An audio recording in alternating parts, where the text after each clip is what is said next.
Okay, everyone, welcome again to another fantastic session. Today's session is the second part of the fitness and strength and conditioning series. We're going to be joined by Kassidy, and hopefully later on, maybe Sebastian will join us as well. And we'll be doing a Q&A at the end. So if you have any questions, please ask, because Kassidy would like to answer your amazing questions. Okay, so I'm Steve from Table Tennis North, and actually I'm quite interested myself from a table tennis point of view in hearing what Kassidy has got to say. So Kassidy, say away. Awesome. Thanks, Steve. Oh, and I just turned myself off. Okay, let's go share screen here. Hi, everyone. My name is Kassidy. I am coming to you today from the traditional, ancestral, and unceded territory of the Coast Salish people.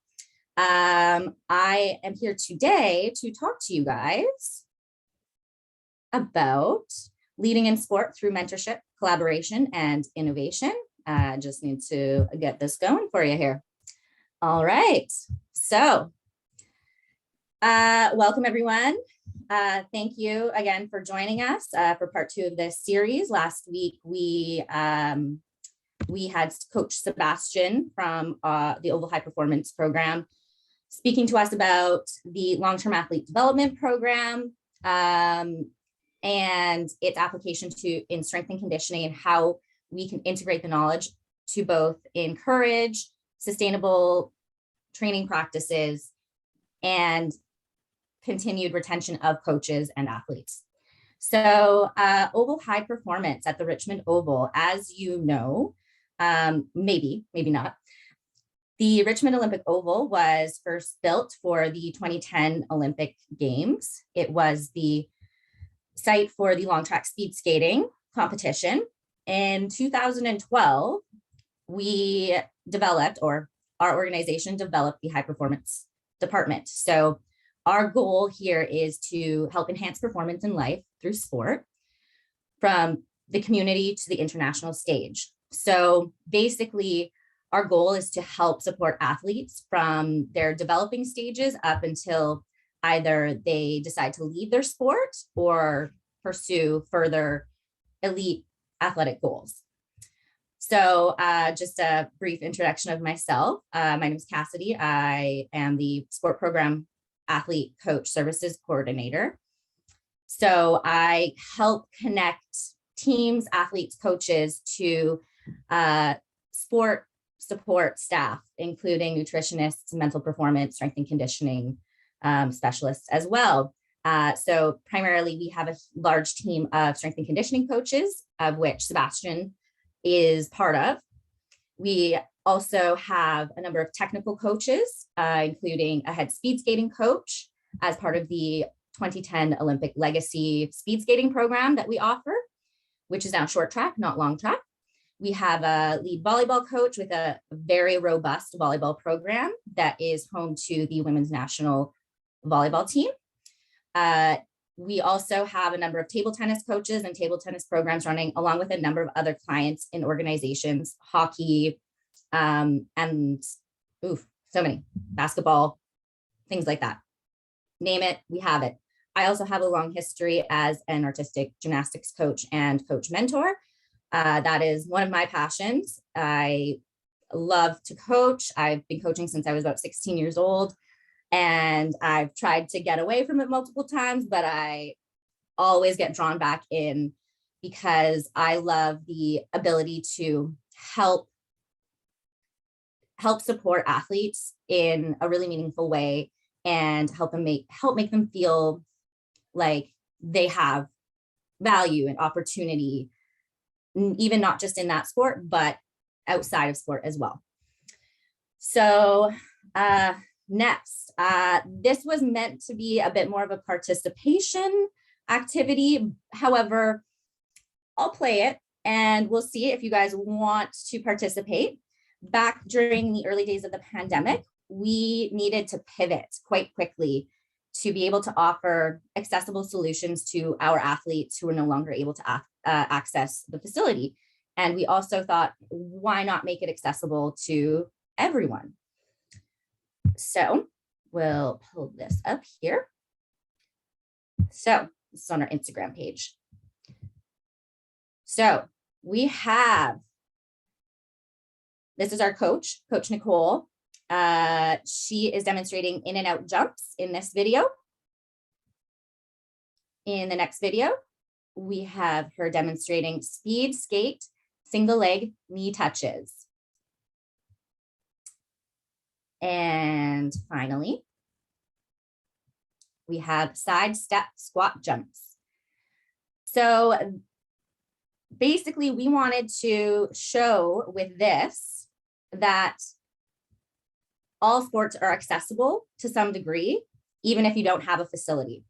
You can learn to get strong like a strength and conditioning or like a speed skater just by doing some of these exercises. All right. So if you guys want to try any of these out, you can head on over to our Instagram page and see what we have here for you. Basically looking to build some strong leg muscles here, which I think can be beneficial for many other sports. So thanks. Going from there. All right, next. So basically today what we wanted to talk about was leading in sport through mentorship, collaboration, and innovation. So in order for that to work to some degree, we need to look at physical literacy first and its goals. Basically, what is the overall goal? Possibly health and wellness, but also sport performance. There's these two kind of very equal goals that we're trying to achieve in this with physical literacy. We're going to talk about how and potential examples of other organizations and sports that have been able to integrate more physical literacy as part of their programs and how they lead and mentor other coaches and athletes. And then we're going to discuss some future opportunities, some examples that we have worked on with Oval HP and some of our partner organizations.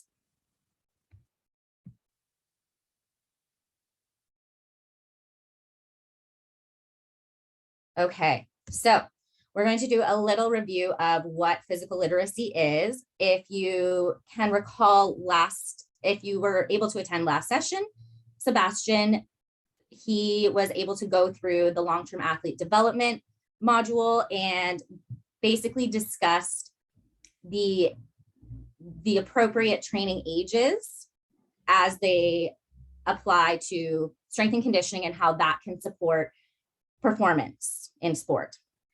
So with physical literacy, we're talking more about more than activity and fitness. So it means we need to enhance engagement in physical activity through a better understanding of how to effectively move and interact with one's physical environment. So oftentimes as a sport coach myself, I find it is sometimes difficult if you don't necessarily have the right equipment in place. We have to learn how to be adaptable, kind of like how we had to pivot with the pandemic and going online. How do we make our content engaging and accessible? So just to kind of break that down further, we want to look at physical activity as movement in vocational, recreational, or competitive settings. So vocational as in it could be firefighters. We want to make sure that firefighters or police officers or even people who are sitting at desks all day, they have a baseline of physical literacy so they are able to understand what their body is doing and how they can sustain basically a healthy lifestyle. In the same way that in recreation and competitive sport settings, we're looking eventually to move it more towards performance or specific activities specifically designed to help those sports and activities. With fitness, we're basically talking about the improvement of physical and cognitive function that ideally results, or in this case, we're looking as a result of physical activity. So we're looking here at more of those long-term goals, those long-term approaches. Now, literacy is obviously the foundation of that, of each of these components, and it's the foundation of a healthy community and successful aging. So if that is a goal of a sport program or a community, to have a healthy community, successful aging, then we want to promote understanding and engagement of physical literacy and fundamental movement patterns. Because we look at movement as human capacity. It is functional health is sport performance at the end of the day. We want to create healthy humans that will inevitably either branch off and be very, very high performance athletes, or branch off and continue on in the Canadian Sport for Life continuum as active for life, which obviously has a number of its own benefits. Okay, so not going to dig too deep into this side of things, but going to do a quick conversation on functional health. So a person's functional health is measured using a scoring system based on self-reported performance on these key 8 areas. So vision, hearing, speech, mobility, dexterity, feelings, emotion, cognition, and pain. So these factors are essential for healthy adulthood and successful aging, as mentioned previously. So if we look at healthcare through the lens of durability, we will more easily avoid ill health, recover more quickly, which are in essence also things that we really want to support for high performance athletes as well. Or even just development athletes. We want to ensure they have this strong foundation and their functional health is addressed as they're moving up in the long-term athlete development model. Okay, so again, not going to get too much into depth here, but I wanted to look a little bit further into each of these factors, which include, sorry about that.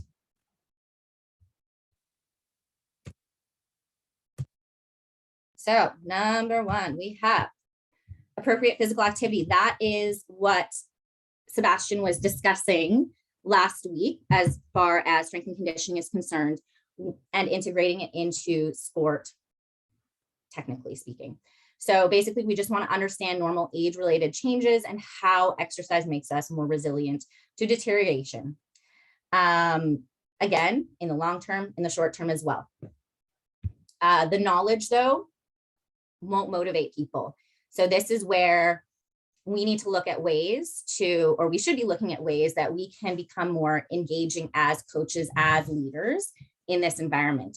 How do we find ways to get youth, community members, active aging participants, how do we get them motivated to exercise?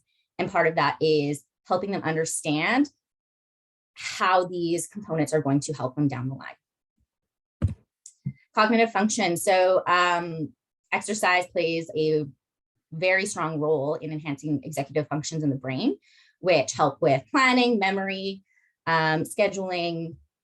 Basically, it helps keep the brain going, which obviously want, because it's difficult to live independently if we start to lose these cognitive functions or executive functions as time goes on.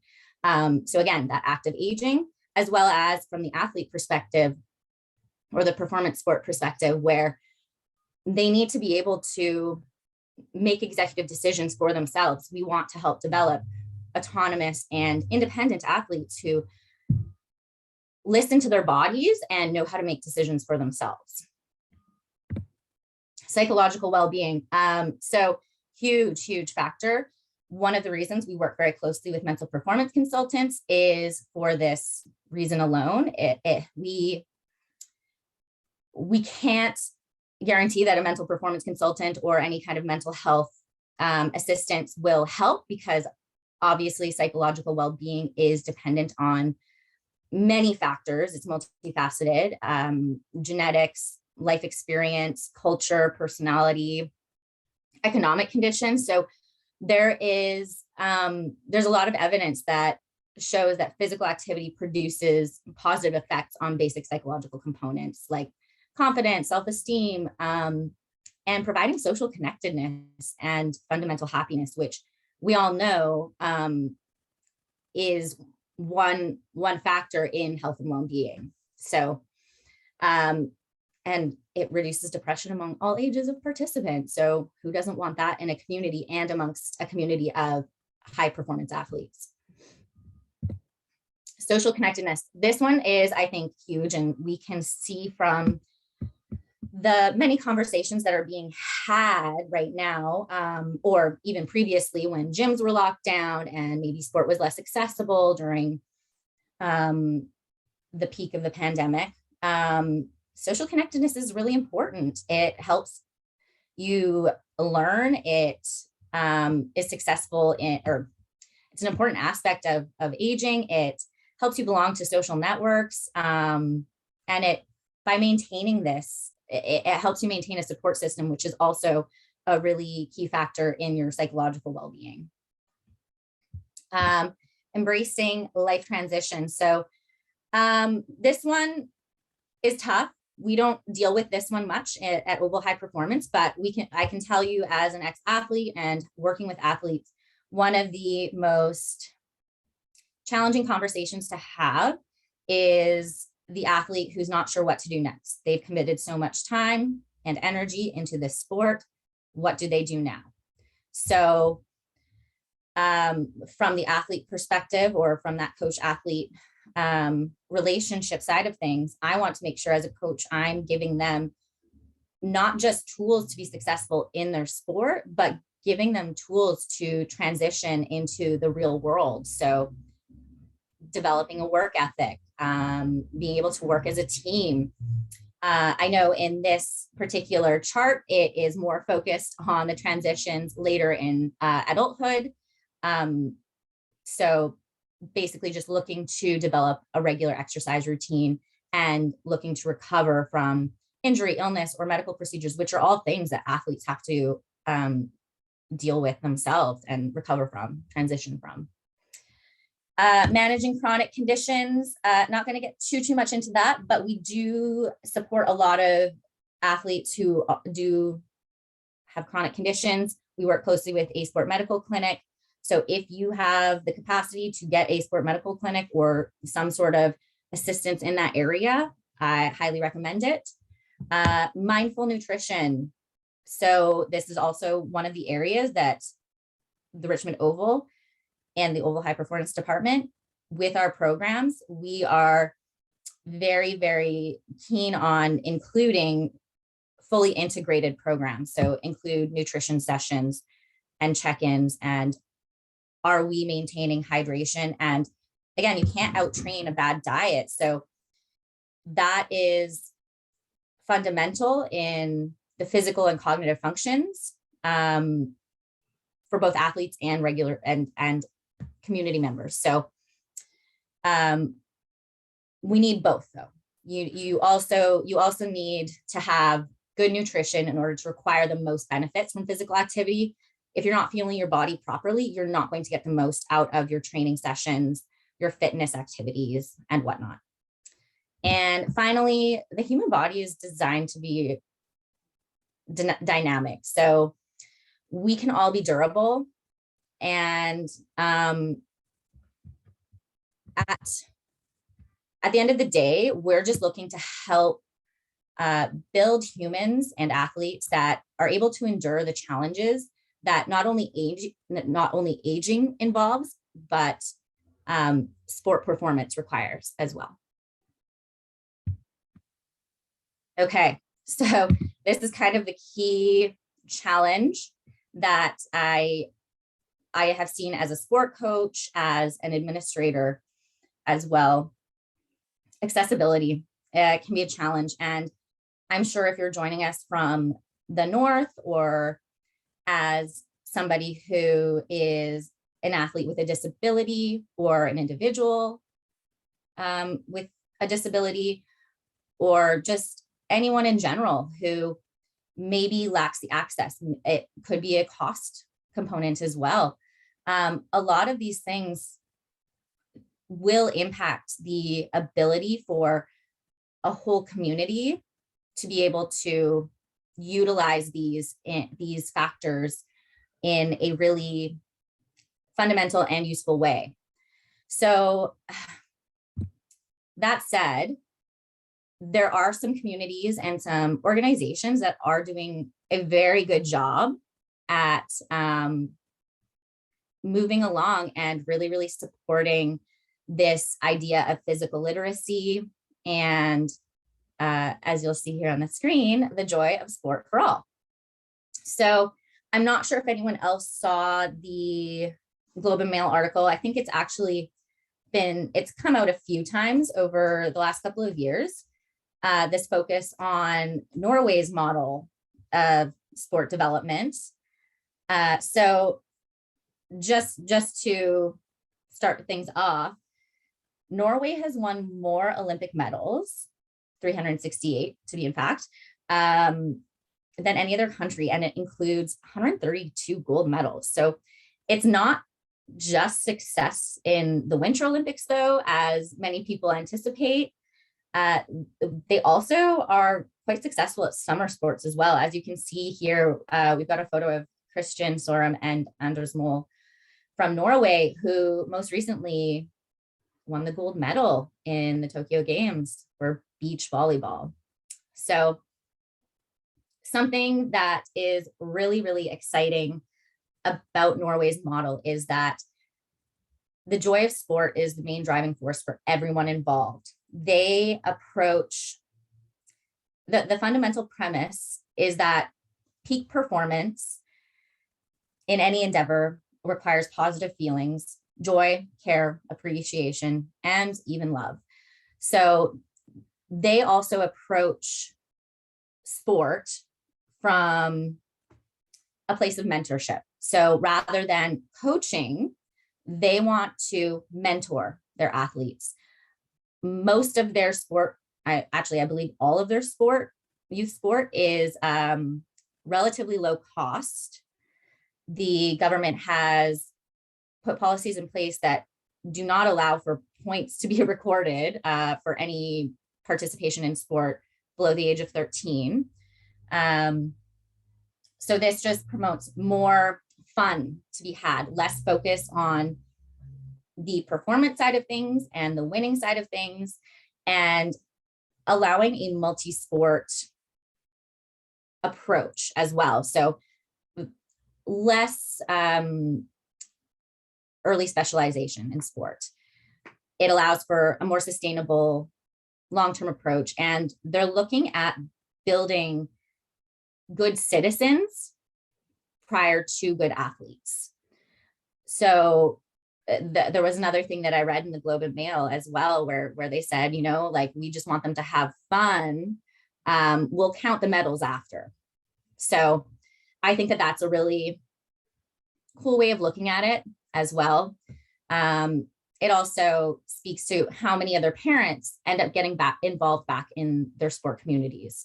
A lot of the coaches are parents, they're volunteers, which is great. I think there is definitely a time and place for that.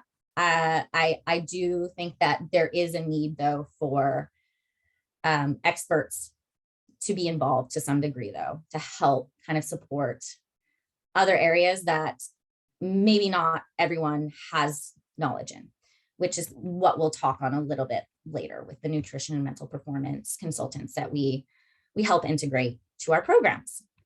So one of the other ones that I wanted to touch on is from the Indigenous perspective.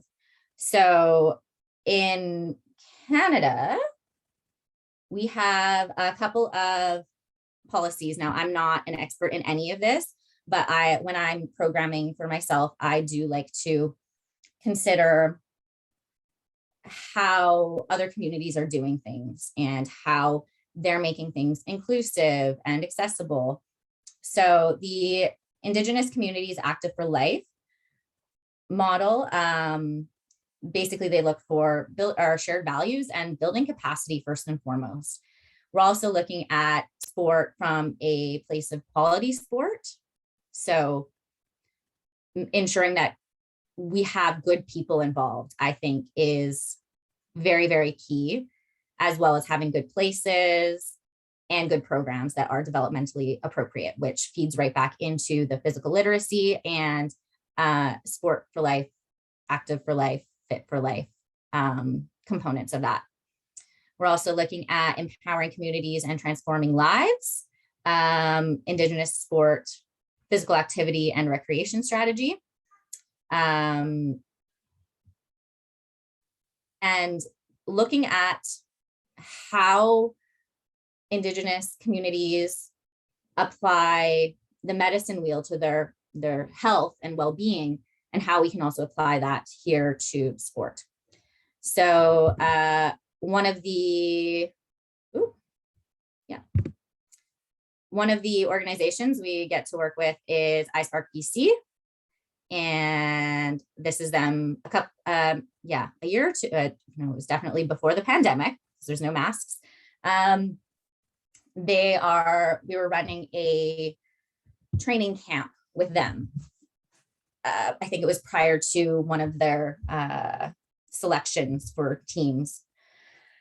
So yeah, looking at how we can integrate and collaborate with other communities, which is one of our shared values with these groups. So it is essential to develop and sustain meaningful partnerships and create opportunities to share different perspectives, because we get a lot of knowledge and information when people share their successes, share their failures. It's not always going to be good. Sometimes we can learn from our failures and plan accordingly. And then the one that we are probably almost familiar with is Canadian Sport for Life, Active for Life, and Fit for Life. Models that the Canadian Sport for Life has us kind of operating off of. Physical literacy is essential to developing athleticism and performance capacity in sport, but promoting physical literacy as performance for successful athletes, our sport system has traditionally not looked further than the short-term goal of producing winners. So, and this is still something that I think I definitely see still as a sport coach, but I see this moment as a moment of transition for sport in any case. We are moving towards a more sustainable model. We want to see athletes stay in their sport longer. We want to see them staying in and not burning out, not becoming injured, because the likelihood of an athlete being able to stay in and then wanting to give back to that community and maybe coach or work in some other sport career is more likely when they have had a good experience with sport and they didn't, their entire life wasn't kind of moved into a different trajectory because of an injury. So from here, we have on the left, the circle, we have our athlete-centered model that Oval High Performance, we kind of look at things from and like to fit our programs into. We want to ensure that the athlete is able to access all of these things to some degree. So we still struggle at times to make sure they're all equally accessible. But I think through collaboration and more focus on mentorship, we can have a better continuation of this. So being able to provide strength and conditioning, technical sport coaching, physiological testing, sport mental performance, nutrition, and an integrated school model is really beneficial when it comes to ensuring that we're not just focused on the athlete and their performance, we are also focused on their health, their well-being, as well as their education, so that, you know, at the end of the day, they may not be an athlete for the rest of their lives. What are they going to do afterwards? So how do they manage their physical literacy trajectory by ensuring that they have other options to pursue in the future? And I think by giving that option to athletes will be valued by them, valued by their parents, and create a more valuable program in general. So I'm not going to get into any more depth of the Canadian Sport for Life and the fun triangle there. But from here, obviously we have some policies that we can fall back on and some guidelines as indicated by overarching organizations, kind of putting it out there that these are the goals. Now, how do we actually practically implement these in a program? So, as I mentioned, really wanting to talk about mentorship as one of those key components. So, I have had personally, this is only anecdotal, I've had some interesting experiences with mentorship in the past, some successful, some less successful. Currently, in my role as a gymnastics coach and coach mentor, I have one young coach who was previously a high performance athlete. She was training 35 hours a week, I think. She's 17 years old, getting ready to graduate. However, she has recently had an injury that will likely put her out for at least the next year and a half or two. So her focus at this point is to work on her coaching and get her coaching certifications and get involved and give back to the gymnastics community, which is really exciting. And I love that. And the organization I work for with that, they have a pretty good mentorship program. So they align a potential or a coach in training's goals with another coach in the program. So with this mentor or mentee that I'm working with, because she was a high performance athlete, I have experience working with high performance athletes in the past. However, the group that I'm working with, while it is an annual program, it's a club program, so it's slightly less competitive, a little bit more on the developmental side. So it seemed like a perfect fit for her. I'm going to open this up here. It's just a couple of notes from the mentorship guideline or the program. But this is one area that I think can be developed further and is a potential opportunity for other organizations to look at implementing this. I'd love to implement this in at the Richmond Oval, at Oval HP, being able to, again, provide a more meaningful experience for athletes as they're transitioning out of sport, potentially going to college, and give them some work experience, some career experience and opportunities, some education, and just in general support. So we want to talk about, there are 3 stages of mentorship in this program. There's an initial orientation. So just talking about roles and responsibilities and looking at what it is that as a mentor, I will expect of that mentee, but also keeping it open to say, what are you capable of? What do you feel confident with? Improve professional practice. So at some point, I will be allowing my mentee to lead a portion of the class, which I'm a little bit of a control freak, so I'm nervous for that myself.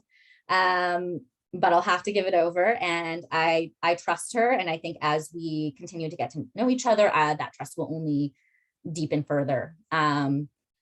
And develop a professional learning community. So this, again, it just allows these mentees, these young coaches, to develop confidence in their coaching, develop confidence in their relationships that they have, not only with other athletes, the athletes that they're working with, but coaches that potentially were once their coach, which I recall from my past experience as being a little bit challenging, just because there was no real structured program.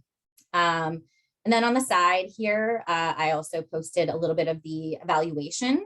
So we We ensure that our mentees all go through a self-evaluation process. I also like them to evaluate me as a coach because there's always room for me to grow. And I want to know if there's something that I'm missing in my own coaching practice. And the youth of today they've got some things going. They're on point. They're in the know. And oftentimes I leave a practice thinking I have hope in the future. I have hope in the world again, because some of the understanding, the levels of understanding that a lot of these athletes and future coaches have are beyond what I felt I was capable of at those ages. But so that is a more structured example of a mentorship program. I think there are probably other ways to develop this. So in a more flexible kind of way, we like to look at more peer-to-peer mentorship opportunities, particularly through the Richmond Oval at Oval High Performance. We like to offer coach professional development and knowledge sharing sessions. So we have theory sessions, we have practical sessions, and they're put on by our coaches for our coaches. So in the left-hand picture there, we have one of our strength and conditioning coaches. His specialty is volleyball. So a lot of the other coaches, maybe they're not as well versed in strength and conditioning for volleyball. One of the aspects of volleyball in the performance side of things will be trying to improve height. So this whole presentation was to talk about building vertical jump improvements that will directly relay to on-court performance, hopefully. On the right, so on the left, as you'll see, no masks. This is pre-pandemic. Luckily, once we were able to get back into the Oval, we were able to start having some more professional development sessions. So this one on the right is in our high performance training center. And we wanted to do a review of fundamental movement assessments and a basic screening assessment for athletes. So we actually got together and we practiced on each other, and we talked about challenges that we had, or if any coaches had any tips on how to look at assessments in a way where maybe you're not feeling as confident in your ability to say whether or not there's a mobility concern or a strength concern in a certain joint or area. So yeah, theory and practical sessions are great. Another one that we haven't really done much in the recent past, but it was an idea that we brought to the team pre-pandemic, and it did continue on through the pandemic, is Coach's Corner. So in this way, this is a way where we share information and knowledge and look to other experts in the community to help spark conversation in areas that either we're not as well versed in, or in areas that maybe there's an opportunity to bring an expert in and do a professional development session. So we had monthly discussions on varied topics. So like the Athlete Coach Alliance being one of them. And one of the other ones was we listened to a podcast that was discussing new research on menstrual cycles in female athletes. Now, I know from my experience as a coach, that's not really something that we often talk about. But if we're talking about it from a health perspective and B, a performance perspective, it is something that maybe we should have some knowledge on, or at least know where we can point athletes or participants or community members to find information that is helpful.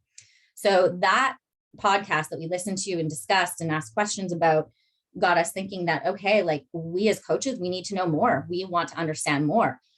And luckily we have a lot of network peers out at University of British Columbia. And one of the coaches who works out there, her research is specifically on menstrual cycles in female athletes. So she was able to, again, this was pandemic, so we had 2 virtual webinars on menstrual cycles in female athletes directly for coaches, and then a separate one directly for athletes. So from the coach's side, understanding maybe a bit better how to approach that topic, how to have those conversations when maybe something seems off, and who you can direct people to. With the athletes one, it was, again, a little bit more focused on, it's normal to have your period. It's okay. And if you're not, there's something potentially off there that should be addressed. So that was a really good one. That one had a lot of integration from other sports. I think it was probably our most well-attended webinar, with, I want to say, 36 coaches from a wide variety of backgrounds. Like, I think every coach in our facility probably attended that one. So very beneficial, a lot of peer-to-peer knowledge transfer. All right. Finally, here's the fun part. So opportunities. This is slightly less to do with mentorship, but I like to include it just as far as collaboration is concerned. So first and foremost, like, we're in sport, we want to have fun.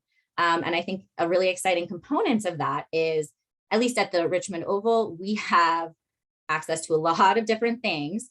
And this is something that we had to, again, pivot around when the pandemic hit. But we always try to find ways to engage each other in cross-training opportunities. So as you'll see on the right here, we have our head speed skating coach, Nicole, from our videos earlier, taking on our head volleyball coach in some table tennis. So just, oh, that is not the one that I wanted. I don't think the link worked. Oh, there we go. Maybe. There we go. Okay. So we have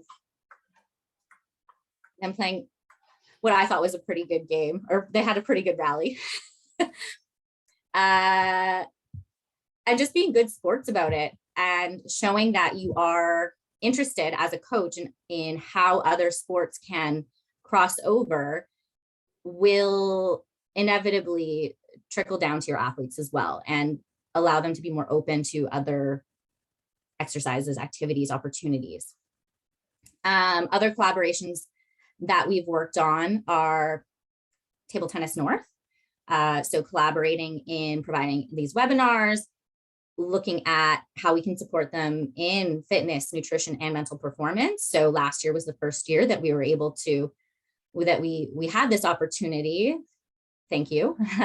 And I know our coaches were really excited to be able to have this new collaboration with organizations that we don't normally work with in regions that we have we normally would have almost no ability to work with and learn from as well. Some of the other ones we have, almost all of our programs are highly integrated. They include the mental performance, nutrition. So we have our peak basketball training that was implemented the year prior to so 2019, and has absolutely bursted. And we get a lot of good feedback with that, because it's not just addressing basketball and the physical side of it. We are looking at the athlete as a person, as a whole. And I guess finally, wanting to talk about some of the other opportunities as far as innovation is concerned. That virtual and online setting has really opened up the doors to being able to work together, to share knowledge, to become peer-to-peer mentors, to be able to provide information. So the left there is just a lovely screenshot of one of our very first virtual Coaches Corner discussions. And just in general, how the Richmond Oval, how we had to pivot to be able to provide not only training opportunities for our athletes with the Oval HP side of things, but also with Oval Fit at Home. So these were available to the public. They were posted on our public Instagram page and our Facebook, and anybody could go on. We also had live workouts and whatnot. So I also understand that this is a lot of what Table Tennis North has been able to offer as well. And Steve, I wish I had been able to connect with him sooner, because I had been watching his YouTube videos for table tennis aerobics and virtual table tennis sessions. And myself as a coach, I like to look at these things and say, how can I integrate this into my practice? And how can I relate table tennis and some of the movement patterns that they use, or speed skating and some of the movement patterns that they use, into my practice as a coach with gymnasts or with whatever demographic you're working with. So that's the other pieces of innovation, is that creativity. How can you be creative as a coach and implement these kind of ideas? Finally, I wanted to return to the idea of movement as human capacity. So it is kind of a spiral, as you've seen, and I really wanted to show that through this graph here, where we need to have access, instruction, a positive experience, opportunity, sustainability, and lifestyle if we want to maintain physical literacy as a goal of healthcare, community health and functional health, and performance sport. And I think that I've had a lot of really good opportunities and experiences to see this firsthand. And I think that it's not as far-reaching as I think some may think. It's as easy as trying to recruit those athletes who are already in your programs to become coaches, to become mentors themselves, to find what their passion is for that sport and figure out, how can we continue this? How can we keep this going? So our volleyball program at the Richmond Oval is massive. It's huge. So we also really try to make sure that as athletes are getting ready to graduate high school and leave that program, would they make a good coach? Do they engage and communicate well? How can we help them develop those skills more so that they'll return and come coach some of our programs and help that next generation continue and develop a love for those sports? And something I think that has kind of been really interesting with Table Tennis North thus far in our conversations with some of the athletes who are registered in the annual program, in the training program with Sebastian and our mental performance consultant, Scott, and our newly hired dietitian, Rochelle. These athletes are going to be able to see what other opportunities are out there in the sport world. One of them mentioned that they might be interested in becoming a team manager one day. And the other one was, I think I want to coach. And those are things that I think are really exciting, and really, those are opportunities. If you hear your athletes talking about this, those are opportunities to develop more connection, more mentorship opportunities, and develop sustainable long-term sport programs that benefit not just performance, but the community as a whole.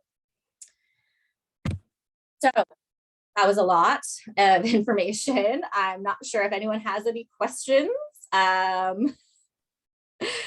Steve? Hey, Kassidy. Yeah. Well, listen, we have questions. Oh, okay.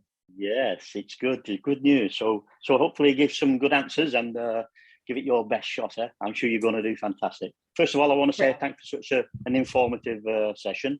I myself have enjoyed watching it, I must be honest.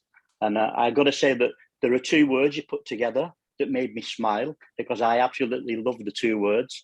I haven't put them both together myself before, but I definitely will moving forward. And that is fundamental happiness.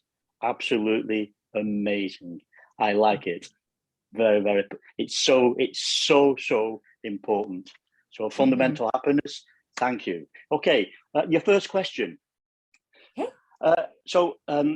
This question is the question is, a lot of sports that I see in a club environment, they would go into a session and just go into playing the actual sport right away without doing any fitness training. Do you think it's important to have fitness training as part of a regular training program for all sports in the club environment? I mean, I could go on a ramble here, but I want to keep it somewhat simple for the purpose of the webinar and say, it depends. I think it's highly important to introduce, again, those fundamental movement skills and finding ways to use those and turn them into a component of fitness, if that makes sense. So like that, with that video of Nicole doing her speed skating, I don't do a lot of strength. I don't do any strength and conditioning with my youth athletes. They're very brand new to, I'd say, what's it called? Early specialization in sport. So, but I also want to leave the door open to opportunities in other sports. So I'm not focused on developing their strength at this point, but I want to build their ability to adapt to other movements. So that's why I like to use other sports as kind of foundation to develop that fitness level. So keep it fun, keep it interesting, engaging, and different. Very good. Okay, nice. Okay, your next question. You said it's in regular exercise, it can help someone that's got low self-esteem. For anyone that does have low self-esteem, how can we make it engaging for them to join a sport and to become more physically active? I think that's a tough one, and really comes down to the sport culture and the coaches and the adults that are involved, as well as the team environment. So I've found in my practice that setting expectations early, just around respect and team, basically respect and team and supporting each other. So even just as an example, last night at our practice, I had one young girl who she was really struggling to focus and concentrate. And I asked her, like, what was going on? Did she have a bad sleep? What was, or just maybe not eat well? And she said, no, I'm just a little distracted because at school I found a note that basically was just like me saying something mean about her. And as this is happening, the rest of the girls, they all crowded around and not complimenting, but just being there, being supportive. So I think fostering that kind of environment is really important to helping those with maybe self-esteem issues. I can't say for sure. I'm not a psychologist. This is just something that I use in my daily practice. And I'm very encouraging of that kind of behavior as well, like recognizing that and ensuring athletes and participants know that behavior, that intention is well received. Excellent. Okay, thank you. Thank you for that answer. Okay, you've got one more question, and it's a question from me. Ooh, yes, okay. I have a question because it's something that's close to my heart that you talked about. So I'd like to pose a question to you. You said it's a good idea to concentrate more on fun than on specialization at the beginning. Most coaches that I meet, and I've met a lot of coaches over the last 45 years, they would always want to concentrate on the specialization right from the very first visit. So how can we educate the coaches to understand the importance of fun at an early stage in an athlete's potential? I mean, yeah, this is an area that I have struggled with a great deal as a past competitive gymnast, and then kind of working across all the I've worked with every single group that you could possibly imagine in that arena. So everything from toddlers up to high performance athletes to even adults in the recreation. Very first time and want to stand just because like they've never been able to do it. Gymnastics being one of those early specialization sports, I have this hope that it is transitioning away from that. And I feel very grateful. I think it's easier for me to say this because I'm in a position with the Richmond Oval, being situated with so many high performance coaches and having contacts within a number of different provincial sport organizations and national sport organizations and seeing what they're doing, that when I decided to go back to coaching right before the pandemic, actually, all I wanted to do was be a sub coach. I didn't want to take on an annual program. I was just like, you know what? I just want to be here for fun because I've done the fun, I've done the competitive, and it's hard, it's stressful. And I think it can sometimes leave people behind sometimes. And I know how that made me feel. So maybe it's coming from a very personal place, but I know how that made me feel. I know how it affected athletes that I was working with when I was a competitive gymnastics coach. And I don't think that it's necessary. I think there are ways to engage and, you know, even from that early onset of early sport specialization, the athletes that I'm working with, they could be considered early specialization, but I try to include, again, like a series of other introductions to sport. And I talk a lot about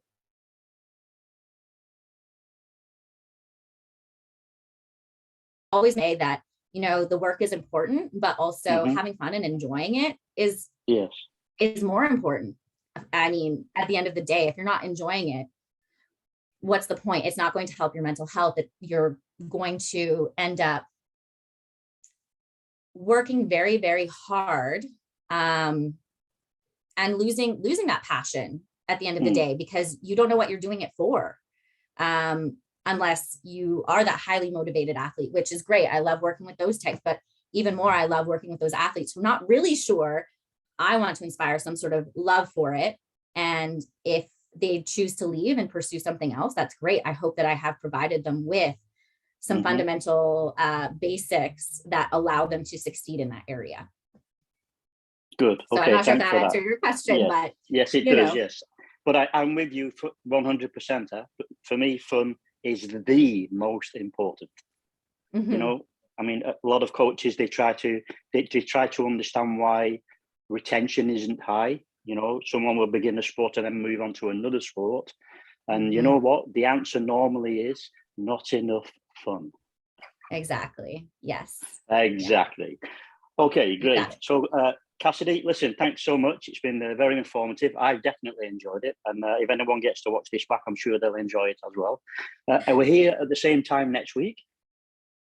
I believe so. And I believe that one, if Thorsten is online here, I believe that one will be on gender pronouns. Thorsten, are you here just to kind of confirm that? I'm here, yes. Next week we're taking a tiny little bit of break with the Richmond Olympic Oval and going over to host it with Sarah Galsworthy and talking about gender pronouns. That's right. So we'll hope everybody joins us there too. I know that Kassidy, you were excited about it. So I will be there. Yeah. Definitely. This was great. Right. Thank you so much for all you do and helping and supporting us and making a difference in our communities. And yeah, I'm sure that there will be excitement coming in the next little while when we get the athletes together, and Steve will be helping us too. Yeah. And then we'll make some Canada Games history moments there. Hope so. Awesome. Thank you, Thorsten. Thank you, Steve, and everyone.